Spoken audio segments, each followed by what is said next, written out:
పెదాలు పెదాలు ఓకే కదా? ఓకే. చెవులు కొంచెం అతికినట్టుంటాయి. కొంచెం రొటేట్ చేద్దాం.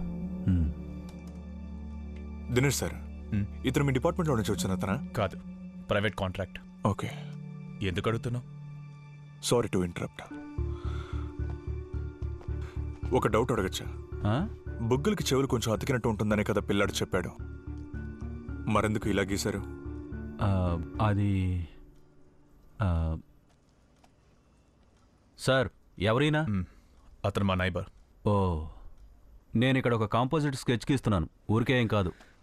ఓకే బాబు, నువ్వు చెప్పమ్మా. నువ్వు చూసిన అతను నుదురు ఇలాగే పెద్దగా ఉంటుందా? ఏమైంది? ఆయన గీసే బొమ్మ తప్పు. నీకెలా తెలుసు?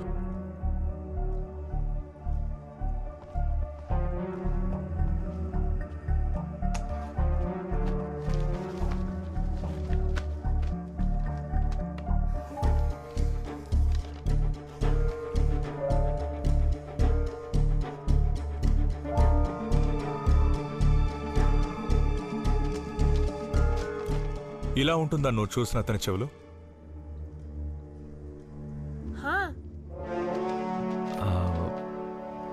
అదేంటంటే ఈ సాఫ్ట్వేర్లు చేసేటప్పుడు చిన్న చిన్న ఎర్రర్స్ వస్తాయి. అది సాఫ్ట్వేర్ తప్పు కాదు, మీ తప్పు కూడా కాదు. ఇలాంటి చెవులు ఈ లోకంలో ఎవ్వరికీ ఉండదు. ఒకవేళ అలా ఉంటే అది కామిక్స్ బుక్లో మాత్రమే ఉంటుంది. మరింతసేపు వాడు చెప్పినవన్నీ? ఇతను గీసే ప్రతి ఆప్షన్కి వీడు అవును అని తల ఊపేటప్పుడే నాకు అర్థమైంది. మీరు వెతికే వాడి మొహాన్ని అశ్విన్ చూడనే లేదు. కరెక్టే కదా? కానీ కల్లారా చూసినట్టు ఇంతసేపు కాన్ఫిడెంట్గా రిప్లై ఇచ్చావే, ఎవరు చూసారో చెప్పు. అంకుల్, అది ఆత్యానే చూసింది. తనకి భయంగా ఉందని అతను ఎలా ఉంటాడో నన్ను చెప్పమంది, అందుకే నేను చెప్తున్నాను.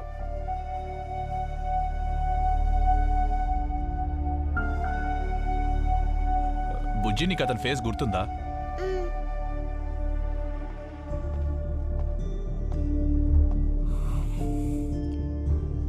అది నువ్వు చూసిన అంకుల్ హెయిర్ స్టైల్ ఎలా ఉంటుంది గుర్తుందా?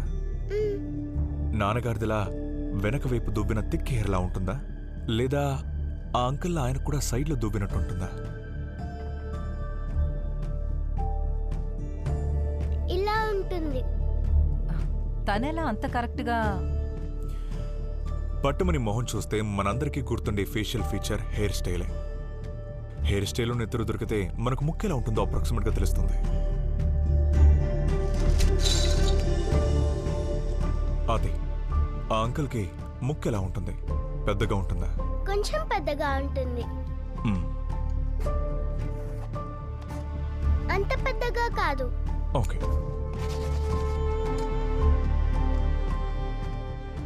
అతని నెత్తురు ఎలా ఉంటుంది? లైన్స్ ఉన్నాయా లేదా ఫ్లాట్గా ఉందా? ఫ్లాట్గా ఉంది. హరణ్ ప్రొఫెషనల్ స్కెచ్ ఆర్టిస్టా? ఇతనికి ఇవన్నీ వచ్చు నాకు ఇప్పుడే తెలిసింది.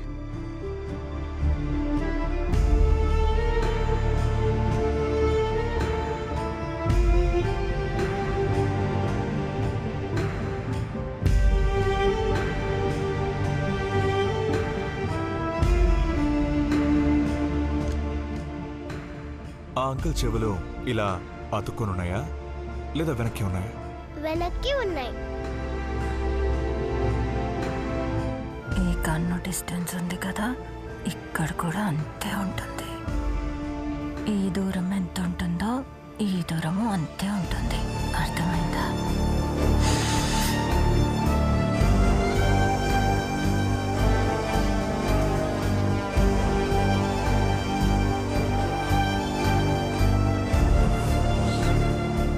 చూడాలనుందా?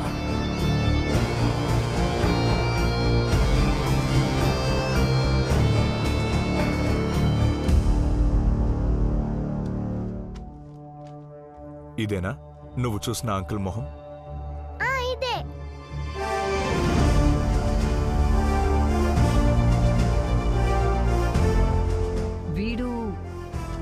వీడు వాడు కదా సిబి. నాకు అప్పుడే తెలుసు ఇది బయటోడి పని కాదని. మీరే కదా ప్లంబింగ్ వర్క్ అని వీడిని ఇక్కడికి తీసుకొచ్చారు. అది కాదని నేను మేము బయలుదేరుతాం. ఇదొక్కటి చాలు అసోసియేషన్ వాళ్ళు నన్ను పీకు తినడానికి.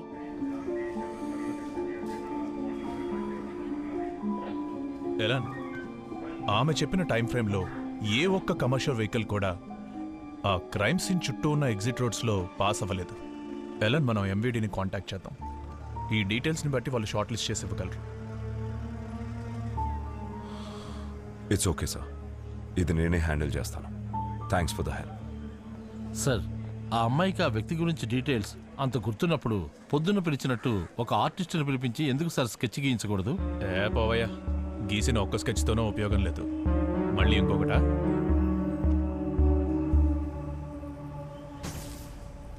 ఈ నెల ఇది 4వ కంప్లైంట్. ఇన్వర్టర్ బ్యాకప్ మార్చి డైరెక్ట్ లైన్ లో కనెక్ట్ చేయి, అప్పుడు సాల్వ్ అవుతుంది. అది కాదు మ్యామ్, ఒకసారి నేను చెప్పేది. వద్దు రతీష్, నువ్వు నాకేం చెప్పక్కర్లేదు. ఇది నా డ్రెస్, దేవిక, నా dress possible. So you're not responsible for anything? No, not at all. What?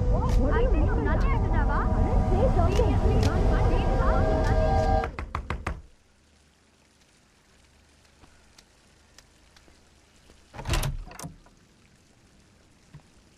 Good time to talk. Yes. నేను చెప్తున్న ఈ విషయం మీకు అర్థమవుతుందా హరణ్? నాకు, దినేష్ సార్కి, తర్వాత ఇప్పుడు మీకు తప్ప ఇంకెవరికి తెలీదు. And it should stay that way. I'm trusting you. ఇలాంటి స్కెచెస్ని గీయడానికి మీ డిపార్ట్మెంట్లో ప్రొఫెషనల్స్ ఎవరు లేరా? నీకు చెప్పాను కదా, నేను ఇది ప్రైవేట్గా హ్యాండిల్ చేస్తున్నా. అండ్ ఈరోజు మార్నింగ్ ఆ అమ్మాయి ఇచ్చిన డిస్క్రిప్షన్ని బట్టి మీరు గీసిన sketch, I think you are the right man for the job. Sir, ఇదొక బ్లైండ్ ప్రాసెస్ కాదు. స్కెచింగ్లో context is very important. Sir, నాకు ఈ కేసుకి సంబంధించిన స్పెసిఫిక్స్, టైం లైను ఏమీ తెలియకుండా కొన్ని వారాలకు ముందు చూసిన మొహాన్ని రీక్రియేట్ చేయడం అన్నది చాలా కష్టం. I'm sorry Haran, that part is non negotiable. Case details share చేయడం కుదరదు. She just survived a murder attempt and her life is in grave danger. If you aren't part of this, then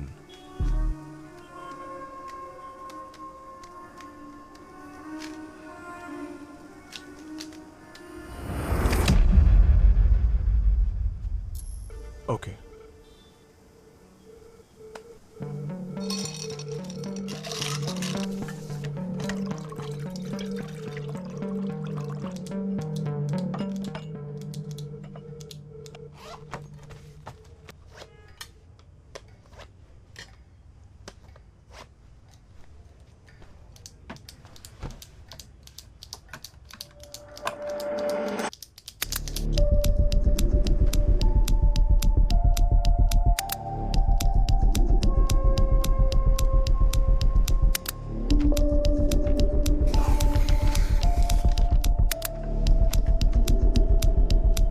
అతని face నుంచి మనం రఫ్గా shape చేయడం మొదలు పెడదాం. అతని ఫేస్ పెంటగనల్ షేప్.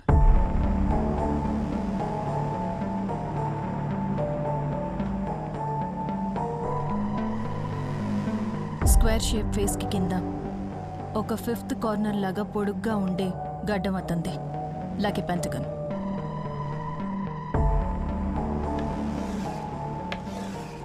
అతని చిన్న ఎలా ఉంటుంది? డబుల్ చిన్న లేదా? లేదు, ఫ్రంట్లో కొంచెం ముందుకొచ్చినట్టు అనిపించింది. 1 వీక్ పైన షేవ్ చేయకపోతే ఎలా ఉంటుందో అలా గడ్డం మిస్ ఉంది.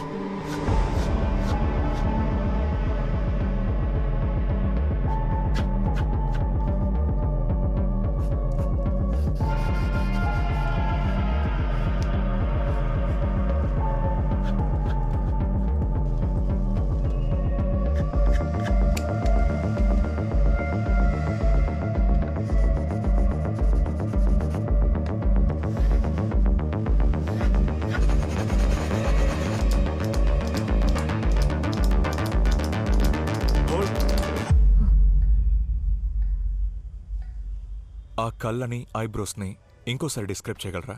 కర్వ్డ్గా కింద వైపు కొంగి ఉన్న థిక్ ఐబ్రోస్ అతనివి, మీడియం థిక్నెస్. కళ్ళు రెండు పొడుగ్గా చిన్నవిగా ఉన్నాయి.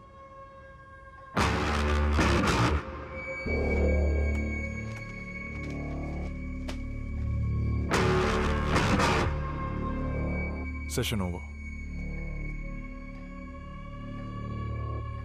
ఓకే సార్, వెళ్దాం.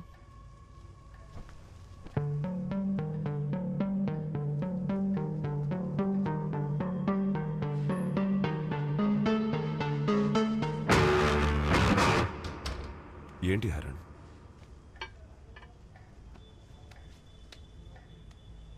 సార్, ఈ స్కెచ్ గుర్తుందా? పెరుంబావూర్ మర్డర్ కేసులో సస్పెక్ట్ స్కెచ్ ఇది. మన దినేష్ గారే ఆ కేసుకి సంబంధించిన ఎవిడెన్స్ని హ్యాండిల్ చేశారు. ఆ రోజు ఈ స్కెచ్ న్యూస్లో పెద్ద డిస్కషన్ అయింది. కానీ వీడే ఆ కేసులో నిజమైన నేరస్తుడు. ఈ మర్డర్ జరిగిన కొద్ది రోజులకే ఎలక్షన్ వచ్చింది, కొత్త గవర్నమెంట్ వచ్చింది, కొత్త ఇన్వెస్టిగేషన్ టీం కూడా వచ్చింది. ఆ ఇన్వెస్టిగేషన్ టీం ఈ కేసుకు సంబంధించిన పాత సాక్షులందరినీ తీసుకొచ్చి ఒక ప్రొఫెషనల్ స్కెచ్ ఆర్టిస్ట్తో ఒక స్కెచ్ గీశారు. అదే నేను మీకు చూపించిన ఆ కాంట్రవర్షియల్ స్కెచ్. ఆ స్కెచ్కి నిజమైన నేరస్తుడికి బోలెడన్ని డిఫరెన్సెస్ ఉన్నాయి. కానీ ఈ స్కెచ్లోని ఫీచర్స్కి సిమిలర్గా ఉన్న ఇదిగో ఈ పిల్లాడిని భయంకరంగా సోషల్ మీడియాలో అటాక్ చేశారు. యూజువల్లీ డిస్క్రిప్షన్ బేస్డ్ స్కెచ్ని గీసేటప్పుడు జరిగే ఒక కామన్ మెమరీ ఎర్రరే ఇది. Source monitoring error. కొన్నిసార్లు మనం చూసిన మొహాన్ని రీకలెక్ట్ చేద్దామన్నప్పుడు మన మెమరీ కాంప్రమైజ్ అయ్యే అవకాశాలున్నాయి. ఆ ఎర్రర్ని ఇగ్నోర్ చేసి మనం స్కెచ్ గీస్తే అది ఖచ్చితంగా తప్పు అవుతుంది. Okay, got it. కానీ తను చెప్పిన డిస్క్రిప్షన్ విన్నారుగా, ఇట్స్ వెరీ క్లియర్. క్లారిటీ వేరు, అక్యురసీ వేరు. తను క్లియర్గా చెప్పిన ఎవిడెన్స్లు అన్నీ కూడా యాక్చువల్లీ రాంగ్. ఓ కమాన్ హరణ్, స్కెచ్ కంప్లీట్ చేయకుండానే మీరు అది తప్పు అని ఎలా చెప్తారు?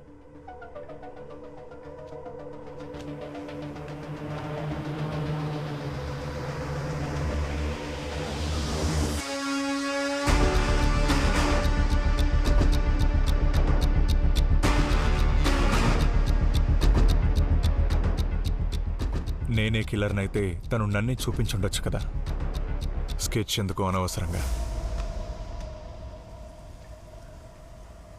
అమెరికన్ సీరియల్ కిల్లర్ అయిన యూనో బాంబర్ని స్కెచ్ చేయడానికి కోసం ఎన్నో ఏళ్ల క్రితం అతన్ని రోడ్డు మీద చూసిన ఒక అమ్మాయిని పోలీసులు తీసుకొచ్చారు. కానీ పూర్తయ్యాక చూస్తే సీరియల్ కిల్లర్ మొహానికి బదులు ఆ అమ్మాయి డిస్క్రైబ్ చేసింది తన ముందున్న స్కెచ్ ఆర్టిస్ట్ మొహాన్ని.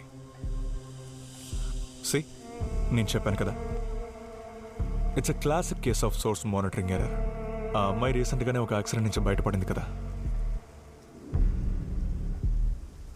తన మెమరీలో ఫేస్ ఉంటే మనం కనిపెట్టేయచ్చు. But this is not the way. సరే, వాట్ యు నీడ్? తనని రెస్ట్ తీసుకొనివ్వండి. ఇలాంటి తప్పు చేసిందని తనకి తెలియకూడదు. కావాలంటే మనం ఒకసారి అక్కడికి వెళ్ళి చూద్దాం, ఆ కిల్లర్ని తను చూసిన క్రైమ్ స్పాట్కి.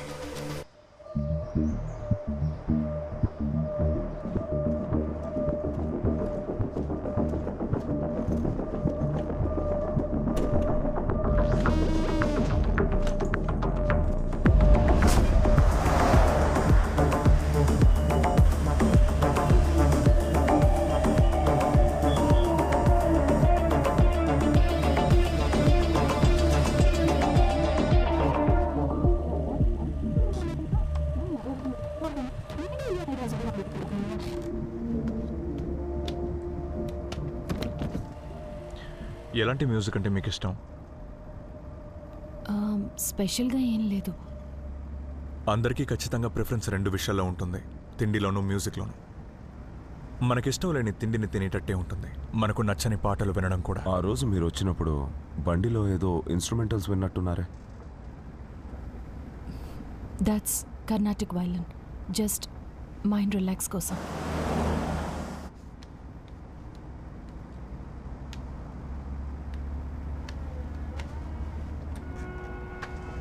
ఇక ఒక పేరు కావాలి.